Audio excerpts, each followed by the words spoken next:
नमस्कार, देश की खबरों में आपका स्वागत है। मैं हूं आपके साथ अंकिता और आइए अब खबरें देखते हैं विस्तार से। राफेल जेट औपचारिक तौर पर आज भारतीय वायुसेना के बेड़े में शामिल हो गया। इसी उपलक्ष्य में अंबाला एयरफोर्स स्टेशन में कार्यक्रम रखा गया। कार्यक्रम में रक्षा मंत्री राजनाथ सिंह इसमें पहुंचे। इस दौरान उनके साथ फ्रांस के रक्षा मंत्री फ्लोरेंस पार्ली भी थे। 5 राफेल का पहला जत्था अंबाला एयरफोर्स स्टेशन पर 29 जुलाई को पहुंचा था। इन 5 राफेल में 3 सिंगल और 2 डबल सीटर जेट शामिल है। राफेल का पहला स्क्वाड्रन अंबाला एयरबेस से संचालित होगा, क्योंकि यहां से पाकिस्तान और चीन पर कुछ ही चरणों में मार की जा सकती है। सुशांत सिंह राजपूत केस में ड्रग्स का एंगल आने के बाद अब तक एनसीबी कुल 10 लोगों को गिरफ्तार कर चुकी है। इस लिस्ट में अभिनेत्री रिया चक्रवर्ती और उनके भाई शोभिक चक्रवर्ती भी शामिल है। रिया को मंगलवार को गिरफ्तार किया गया था, जिसके बाद मुंबई के एक लोकल मजिस्ट्रेट ने रिया की बेल को खारिज करते हुए मंगलवार देर रात 14 दिन की न्यायिक हिरासत में भेजने का आदेश दिया था। वहीं इसके बाद बुधवार को उन्हें मुंबई के भायखला जेल भेज दिया गया। ब्लू और पिंक लाइन के बाद आज से वायलेट रेड और ग्रीन लाइन मेट्रो भी शुरू हो गई। वायलेट लाइन पर सुबह 7 बजे पहले मेट्रो राजा नाहर सिंह स्टेशन बल्लभगढ़ से दिल्ली के कश्मीरी गेट मेट्रो स्टेशन के लिए रवाना हुई। अन्य लाइनों पर भी सेवाएं 7 बजे से ही शुरू हो गई।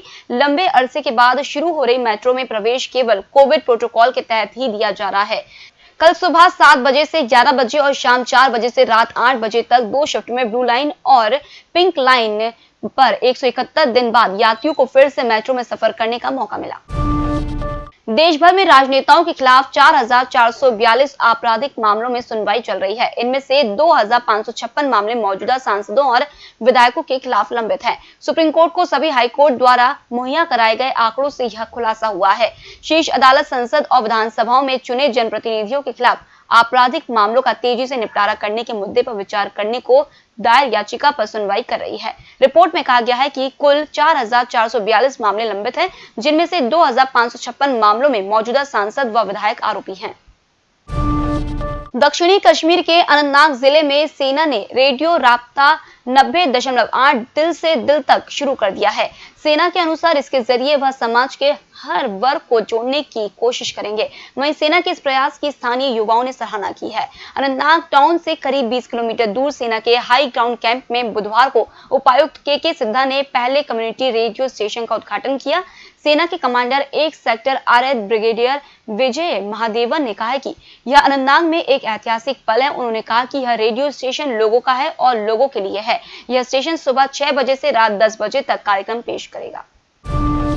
प्रधानमंत्री नरेंद्र मोदी के सलाहकार रहे रिटायर आईएएस नृपेंद्र मिश्र ने बुधवार को अयोध्या के विस्तारीकरण के साथ विश्व स्तरीय पर्यटन सुविधाओं का खाका खींचा। अयोध्या समेत गोंडा बस्ती के सीमाई इलाकों का दौरा करके राम मंदिर तक आवागमन के लिए हाईवे से 3 कॉरिडोर बनेंगे। नोएडा के डीएनडी की तर्ज सड़कें, पुल और फ्लाईओवर के लिए स्थल भी देखे गए। आधुनिकता के साथ प्रभु राम की नगरी को आध्यात्मिक व सांस्कृतिक भावभूमि से ओतप्रोत नामकरण के साथ त्रेता युग जैसे दृश्यों प्रकल्पों से सजाने को लेकर पूरे दिन 3 चक्रों में दौरे व बैठकें करके योजना में अहम प्रस्ताव शामिल किए गए। श्री मिश्र यह रिपोर्ट सीधे पीएमओ को देंगे। कोविड-19 संक्रमण के चलते जो छात्र जेईई मेंस नहीं दे सके हैं, उन्हें परीक्षा देने का एक और मौका मिलेगा। नेशनल टेस्टिंग एजेंसी सितंबर में ही परीक्षा करवाएगी। हालांकि इसमें वही अभ्यर्थी शामिल हो सकेंगे जो 1 से 6 सितंबर के बीच कोरोना संक्रमित थे। एक वरिष्ठ अधिकारी के मुताबिक जेईई मेंस का आयोजन 15 दिन के अंदर दोबारा करवाने की घोषणा जल्द ही होगी। छात्रों को पुराने आवेदन पत्र में सुधार का मौका मिलेगा। इसी आवेदन पत्र में उन्हें कोविड-19 संक्रमण का सर्टिफिकेट अपलोड करना होगा। यह सरकार द्वारा मान्यता प्राप्त लैब या अस्पताल से जारी होना चाहिए। इसके अलावा अन्य किसी कारण से जेईई मेंस ना दे सके छात्रों को इसका लाभ नहीं मिलेगा। बब्बर खालसा इंटरनेशनल के गिरफ्तार आतंकियों का पाकिस्तान की खुफिया एजेंसी आईएसआई से कनेक्शन सामने आया है। गिरफ्तार आतंकी भूपेंद्र सिंह उर्फ दिलावर सिंह ने पूछताछ में खुलासा किया है कि वह आईएसआई के एजेंट डोगर के संपर्क में था। वह डोगर के इशारे पर पंजाब व हरियाणा में खालिस्तान समर्थकों को एकत्रित करने में जुटा था। इसके लिए उसने लगभग 10 व्हाट्सएप ग्रुप बना रखे थे। स्पेशल के एक वरिष्ठ पुलिस अधिकारी ने बताया कि भूपेंद्र सिंह जेल से जुलाई 2019 में बाहर आया था। इसके बाद वह वर्ष 2019 के आखिरी माह में आईएसआई के एजेंट डोगर के संपर्क में आया।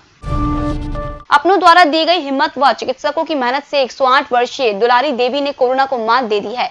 बुधवार को आजमगढ़ मेडिकल कॉलेज से बाहर आने पर उप प्राचार्य डॉक्टर राजेश कुमार व डॉक्टर दीपक पांडे ने उनका स्वागत किया। वृद्धा अब पूरी तरह स्वस्थ है और अपने परिवार के साथ घर चली गई हैं। वे दोबारा संक्रमित ना हो, इसके लिए चिकित्सकों ने उन्हें खास हिदायत दी है। राजकीय मेडिकल कॉलेज चक्रपानपुर के कोरोना वार्ड के नोडल प्रभारी डॉक्टर नियाज हसन ने बताया कि बलिया की दुलारी देवी ने खांसी, जुकाम और बुखार होने पर कोरोना की जांच कराई थी। जांच रिपोर्ट पॉजिटिव आने व तबीयत बिगड़ने पर उन्हें 31 अगस्त को मेडिकल कॉलेज में भर्ती कराया गया था।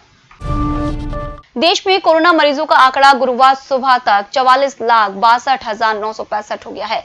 पिछले 24 घंटे के अंदर रिकॉर्ड 95,529 नए संक्रमितों की पहचान हुई है।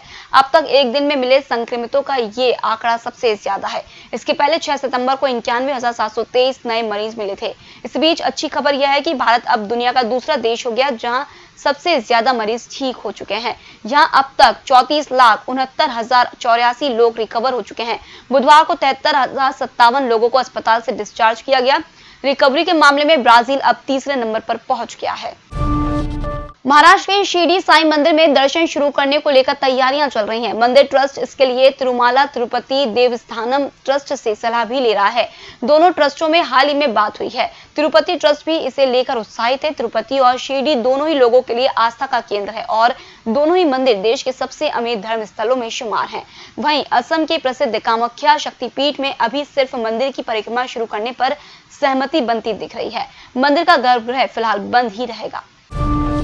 महाराष्ट्र के रायगढ़ जिले में मुख्यमंत्री उद्धव ठाकरे के फार्म हाउस में जबरन घुसने पर पुलिस ने 3 लोगों को गिरफ्तार किया है।